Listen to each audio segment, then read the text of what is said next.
नमस्कार, मी मयुरी आणि आपण पाहत आहात 7 स्टार न्यूज. राज्यातील पथकर वसुली नाक्यांवर 1 एप्रिल 2025 पासून सर्व वाहनांचा पथकर फास्टॅगच्या द्वारे भरला जाणार आहे. या निर्णयानुसार सध्याच्या सार्वजनिक खासगी सहभाग धोरण 2014 मध्ये सुधारणा करण्यास आज झालेल्या मंत्रिमंडळ बैठकीत मान्यता देण्यात आली. बैठकीच्या अध्यक्षस्थानी मुख्यमंत्री देवेंद्र फडणवीस होते. फास्टॅगच्या माध्यमातून पथकर वसुली झाल्यास पथकर वसुलीत अधिक सुसूत्रता, पारदर्शकता येणार आहे. पथकर नाक्यांवर वाहनांचा खोळंबा कमी होणार आहे. यातून वेळेची, इंधनाची बचत होणार आहे. फास्टॅग शिवाय अन्य कोणत्याही माध्यमातून पथकर भरायचं झाल्यास किंवा फास्टॅग सुरू नसेल किंवा टॅग शिवाय वाहनाने फास्टॅगच्या मार्गिकेत प्रवेश केल्यास दुप्पट पथकर भरावा लागणार आहे. राज्यात सध्या सार्वजनिक बांधकाम विभागाच्या 13 आणि महाराष्ट्र राज्य रस्ते विकास महामंडळाच्या 9 रस्ते प्रकल्पांवर पथकर वसुली सुरू आहे.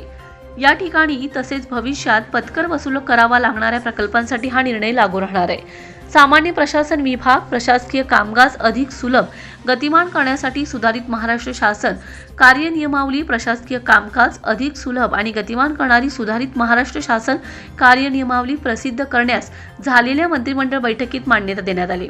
बैठकीच्या अध्यक्षस्थानी मुख्यमंत्री देवेंद्र फडणवीस होते. या सुधारणांमध्ये मंत्रिमंडळापुढे आणावयाची प्रकरणे मुख्यमंत्री तसेच राज्यपाल महोदय यांच्या मान्यतेसाठी सादर करावयाची प्रकरणे, मंत्री परिषद व मंत्रिमंडळाची कार्यपद्धती आदी बाबींसंदर्भात तरतुदीचा समावेश आहे. अशी पहिली कार्यनियमावली 1975 ला तयार करण्यात आली होती. त्यानंतर तिसऱ्यांदा अशी सुधारित कार्यनियमावली तयार करण्यात आली. सुधारित कार्यनियमावली राज्यपाल महोदयांच्या मान्यतेनंतर शासन राजपत्रात प्रसिद्ध करण्यात येईल. कार्यनियमावलीतील बदलांमुळे शासनाचा कारभार अधिक पारदर्शक, गतिमान व लोकाभिमुख होण्यास मदत होईल व त्याचा फायदा राज्यातील जनतेला होईल.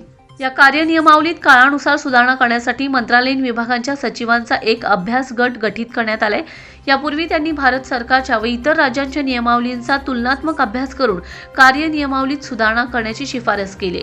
सुधारित कार्यनियमावलीत 48 नियम, 4 अनुसूची आणि 1 जोडपत्र असून ती 9 भागांमध्ये विभागले. पहिल्या अनुसूचीमध्ये मंत्रालयीन प्रशासकीय विभागांची नावे, दुसऱ्या अनुसूचीमध्ये मंत्रिमंडळासमोर आणावयाच्या प्रकरणांचा सविस्तर तपशील, तिसऱ्या अनुसूचीमध्ये मुख्यमंत्री यांच्या मान्यतेसाठी सादर करावयाच्या प्रकरणांचा व चौथ्या अनुसूचीमध्ये राज्यपाल यांच्या मान्यतेसाठी सादर करावयाच्या प्रकरणांचा सविस्तर तपशील दिलाय.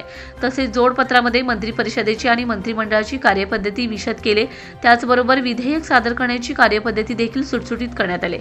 याशिवाय नियोजन विभागाने करावयाच्या कामकाजाचा समावेश नव्याने कार्यनियमावलीत करण्यात आलाय. तसेच शासनाचा आदेश किमान अवर सचिव यांच्या स्तरावरून काढण्याची तरतूद करण्यात आली. या शासन कार्यनियमावलीमुळे शासनाच्या कामकाजातील निर्णय प्रक्रिया अधिक सुलभ आणि गतिमान होण्यास मदत होणार आहे. Bureau report 7 star news.